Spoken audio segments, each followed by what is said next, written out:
semuanya, assalamualaikum warahmatullahi wabarakatuh. Kembali lagi kita untuk melanjutkan materi yang kemarin. Kalian sudah belajar tentang subnetting. Nah, ini kita akan lanjutannya nanti untuk penerapan ke perangkatnya. Nah, dari kemarin untuk subnetting kemarin yang sudah saya bagi di classroom, ini sudah saya cek untuk kelas TKJ 1 dan TKJ 2 itu yang mengumpulkan masih sedikit. Nah, ini contoh di kelas 10 TKJ 1 itu baru berapa anak ini 11, baru 11 siswa yang baru mengumpulkan. Yang lain silahkan nanti bisa disusulkan Nah, ini saya buat saya rekaman ini hari Sabtu, jadi saya lihatnya di hari Sabtu jam 12:30 ini baru 11 anak yang baru menyerahkan. Nah, untuk yang TKJ 2 ini malah lebih sedikit. Untuk tugas subnetting yang baru diserahkan itu baru hanya 2 atas nama Fani dan juga Panji. Nah, yang lainnya silahkan nanti bisa disusulkan, maksimal itu nanti tanggal 30 April.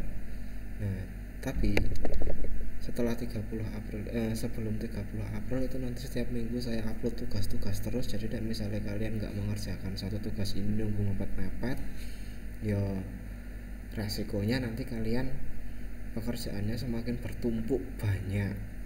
Nah, jadi usahakan kalau misalnya sudah buka classroom, sudah baca classroom, ada videonya silahkan dibuka. Nah, berdoa juga ini kita masih usulan ke Pak Menteri supaya nanti kalian bisa ada subsidi kuota untuk kalian, jadi kalian bisa nonton YouTubean, jadi nggak masalah. Oke, kemarin kita sudah belajar tentang subnetting. Nah, dari subnetting yang sudah kalian pelajari itu kalian sudah belajar tentang yang namanya rank IP. Nah, dari beberapa pertanyaan kemarin dari yang sudah dikumpulkan juga tugasnya, saya lihat sedikit kalian masih ada yang kurang paham tentang rank IP. Nah, jadi yang dimaksud dengan rank IP itu nanti adalah seperti ini. Nah, sebelum kita menghitung rank IP, kalian harus tahu dulu jumlah IP-nya. Nah, jumlah IP ini kalian didapat dari mana? Kemarin kan sudah saya kasih tabelnya ada tabel prefix, subnet mask, jumlah IP dan juga host. Nah, itu kalian harus hafal tabel itu. Nah, di sini saya ada IP 4444/29. Nah, ini kan prefixnya 29. Nah, prefix 29 itu jumlah IP-nya berapa? Nah, kalian bisa lihat di tabel. Nah, itu kan jumlahnya ada 8. Nah, cara menghitung rank IP-nya seperti apa? Nah, itu kalian tinggal membuat kelipatan dari jumlah IP ini. Nah, kelipatannya di sini 8, berarti kelipatan 8 berarti kan ada 0, kemudian ada 8, ada 16 dan seterusnya. Nah, seperti contoh di sini contohnya. Nah, ini kan sudah ada kelipatan 0, 8, 16, 24, 32, 40 dan 48. Nah, untuk menentukan rank IP yang digunakan itu yang mana. Nah, itu kalian lihat IP-nya. Di sini kan IP 44.44.44.44. Nah, di sini kan 44 belakang ya. Nah, IP 44 ini dia masuk di mana? Nah, berarti kan dia ada di antara ini ya, antara di 40 sampai 47. Nah, berarti nanti IP ini itu nanti masuk ke rank yang ini. Nah, berarti ranknya mana? Nah, ini ranknya berarti yang ini. Nah, jawabannya rank IP-nya berarti yang ini. Oke, sampai sini udah paham ya. Jadi untuk menentukan rank IP, kalian ini lihat IP-nya berapa. Kalau di sini belakangnya 44, nah dari rank IP yang kalian sudah buat berdasarkan kelipatan, nah IP 44 ini kalian masuk di mana? Nah, itu kan ada di antara 40 sampai 47. Nah, oke, sampai sini udah gambaran paham ya? Nah, kalau misal sudah ketemu rank IP-nya, kita tinggal menentukan network ID dan juga broadcast. Nah, network ID-nya mana? Kan sudah dijelaskan, network ID adalah alamat yang paling awal, broadcast adalah yang paling akhir. Nah jadi ini, nah network ID ini berarti yang 40, broadcastnya itu yang 47. Oke, sampai sini ada gambaran oke. Nah kemudian subnet masknya, nah subnet masknya mana? Nah subnet masknya kalian tinggal lihat di tabelnya berapa di situ. Kalau di situ ada 255.255.248 ya berarti itulah jawabannya subnet masknya. Nah kemudian ini terakhir nih untuk IP hostnya, IP host atau IP client. Nah itu yang mana? Nah itu kan yang sudah digunakan itu kan 40 sama 47. Nah berarti yang belum dipakai yang mana? Nah itu kan ada di 41 sampai 46. Berapa berarti? Nah ketok dhewe to. Bisa kan dipahami, dihitung wae 41 siji, 42, 43, 44, 45, 46. Berarti berapa jumlahnya? 6. Berarti jumlah IP host itu nanti adalah 6. Oke, sampai sini ada gambaran. Nah, sekarang kita coba masuk ke perangkatnya. Nah, di situ kan sudah ada ketentuan nggih, alamat IP-nya ini ya. Nah, kita lihat di sini. Nah, kita masuk dulu, mungkin di sini saya kasih switch. Nah, switch ini dia punya IP dengan alamat yaitu adalah 44.44.44/29. Nah, contohnya seperti inilah. Nah, berarti di sini yang bisa digunakan untuk komputer berapa? Yang bisa dihubungkan ke komputer berapa? Nah, kita lihat di sini IP hostnya. IP hostnya di sini kan jumlahnya adalah 6. Berarti itu nanti bisa digunakan untuk 6 komputer. Nah, kalian tinggal setting lagi di sini, tambahkan. Berarti kan ada 6 PC ya. Nah, kalian tinggal tambahkan di sini PC yang siji. Kemudian ada 2, 3,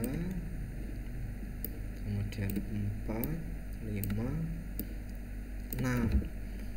Nah, ini ketentuannya kan seperti ini. Nah, sekarang bagaimana untuk menentukan IP-nya? Nah, karena kita di sini sudah bisa mengetahui yang namanya IP host atau IP untuk klien, berarti kalian sudah bisa menentukan IP untuk komputernya. Nah, berarti ini berapa? Nah, di sini IP-nya yang pertama yaitu adalah 192.168.44.44.44.41 yang pertama. Nah, subnet masknya berapa? Yaitu adalah 255.255.245.248. Benar berarti? Nah, benar 248. Nah, berarti IP yang pertama ini. Nah, PC yang pertama dengan IP ini. Nah, PC yang kedua berapa ya? Berarti tinggal selanjutnya yaitu adalah 44.44.44.42. Subnet masknya berapa? Nah, sama kan? 255.255.245.248. Oke. Jadi untuk subnet mask itu nanti di semua PC ini itu nanti adalah sama. Paham ya? Nah, yang ini berapa? Nah, kita tinggal lanjutkan lagi aja. 44 di sini ada 43 255.245.248. Oke, kemudian di sini sekarang. Nah, di sini juga sama, di sini 4. Nah, kemudian kita lanjut lagi di sini. Di sini ada 4, 5. Kemudian di sini ada lagi 4, 6. Nah, jadi seperti ini. Nah, ini yang dinamakan dengan pengalamatan ke komputer. Nah, berarti dari alamat IP ini menggunakan prefix 29 bisa digunakan ke klien, yaitu adalah sejumlah 6 IP. Nah, 6 IP itu diberikan satu IP untuk satu komputer, bisa laptop atau bisa HP. Sampai sini ada gambaran ya.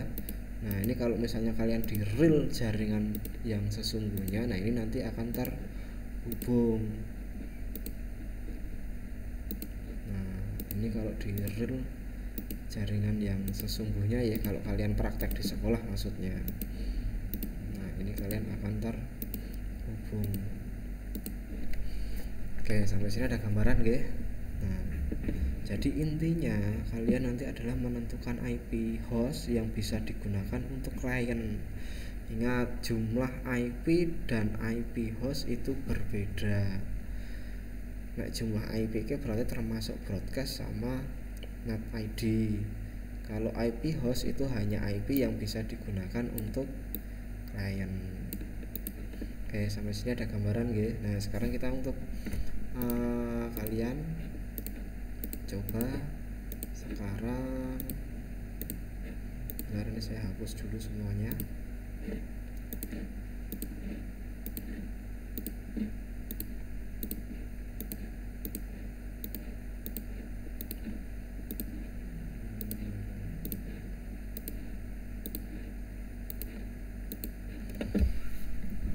Nah sekarang gini, ini untuk gambaran untuk kalian ya. Di sini saya ada misalnya PC-nya itu ada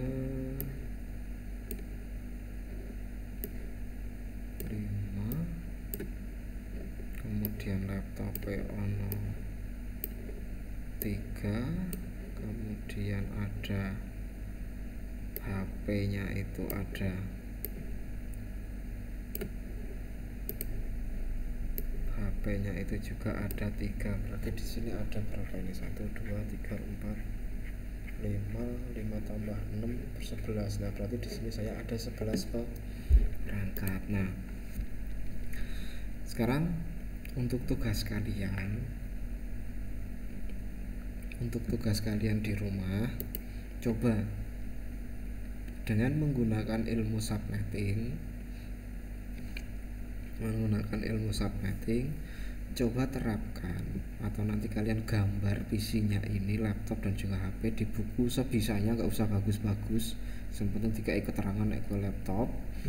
Nah coba dihubungkan ke jaringannya. Misal di sini untuk soal yang pertama yaitu adalah 192.168.100.32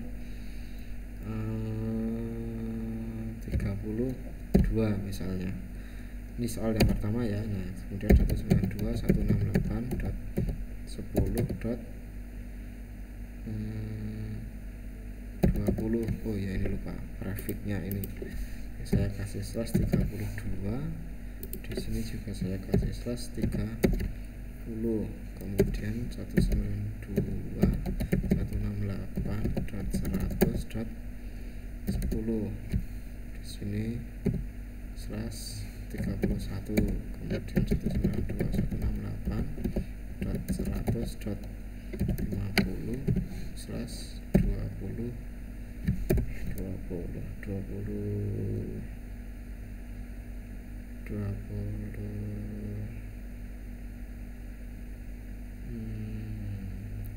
berapa ini, 28 lah. Oke, ini soalnya seperti ini ya. Kalau kurang besar saya perbesar dulu.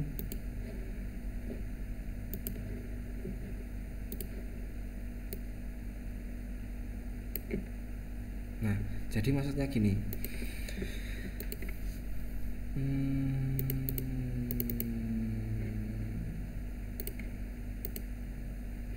gini, tugas kalian dari IP ini, IP yang sudah saya tentukan, coba kalian menggunakan ilmu subnetting kemudian diterapkan ke komputer atau ke jaringan. Nah gambarnya sesuai dengan kalian. Kalau mau kalian di rumah punya office, kalau mau punya komputer atau laptop, nah arah gambar lewat Shapes itu juga boleh di Microsoft Word. Tapi misalnya nggak punya, yang gambar manual di kertas juga tidak apa-apa, nanti kertasnya difoto kemudian dikumpulkan. Jadi maksudnya gini, kalian coba hitung subnetting ini. Nah setelah ketemu jumlah IP hostnya berapa, nah kalian tinggal hubungkan ke komputer. Misal ini komputernya padahal di situ ketentuannya adalah IP hostnya ditemukan misalnya kur 4, tapi ini kira komputernya kan akeh tau. Nah kalian hubungkan aja ke 4 PC, terserah kalian lah dihubungkan nang endi, nanggon nomor 1 boleh, nanggon laptop kene boleh, nanggon 2 HP juga boleh. Yang penting itu nanti ada keterangan IP address yang didapat dan juga subnet masknya. Nah paham nggih? Jadi intinya iki dihitung nganggo subnetting. Nah setelah dihitung nganggo subnetting ketemu IP hostnya, nah tugas kalian cukup menggambarkan dihubungkan. Misalkan harus ketemu IP host iki ya, nah tinggal dihubungkan dari switch ke komputer. Nah setelah dihubungkan PC ini dia dapat IP berapa di sini. Nah berarti nanti gambarnya ada 4 ya, karena di sini ada 4 IP address, berarti nanti ada 4 lembar kertas, ada 4 lembar gambar. Nah sebisanya saja kalau misalnya nanti ditemukan tidak ada hostnya atau tidak ada IP hostnya, ya wes berarti kalian tinggal dikasih keterangan IP ini tidak bisa digunakan ke komputer karena tidak ada IP hostnya. Paham ya? Nah biar nanti kalian ada perbedaan untuk materi berikutnya. Oke, kalau misalnya kalian ada yang belum paham, silahkan nanti kalian bisa komentar aja di Classroom atau di channel YouTube-nya ini. Nah mudah-mudahan kalian bisa dipahami semuanya, karena ini sebenarnya ini harusnya kalian praktek di sekolah, tapi karena situasi dan kondisinya yang seperti ini, bahkan untuk belajar di rumahnya pun kalian juga diperpanjang. Ya mudah-mudahan kalian selalu diberikan kesehatan. Istilahnya nek ora perlu lunga rasa lunga. Nah nongkrong ya dilongi sik wis ndekemon nang omah nonton YouTube wae. Oke nggih. Oke, mungkin dari saya itu saja. Selamat mengerjakan. Di sini ada 4 soal nggih. Nah ini saya posting, silahkan nanti kalian bisa dilakukan di rumah, gambar sambil belajar. Mudah-mudahan kalian nanti ada manfaatnya. Oke, mungkin dari saya itu saja, kurang lebihnya saya mohon maaf. Sekian dari saya. Assalamualaikum warahmatullahi wabarakatuh.